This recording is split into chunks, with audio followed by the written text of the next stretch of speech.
greatest achievement as minister, like the one thing I can look back on and tell my kids someday and my grandkids about how successful I was, was the passage of the Road Fund Act in Liberia.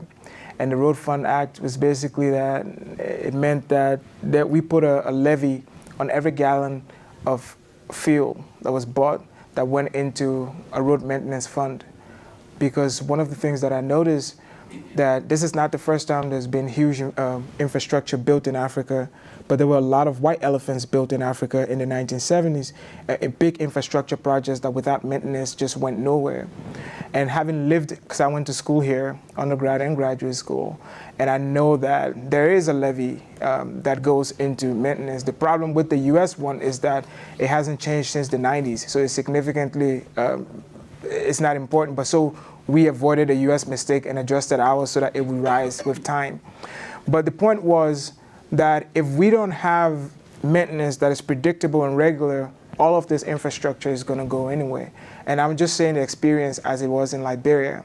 I don't know if other African countries are seeing it that way and responding to it that way.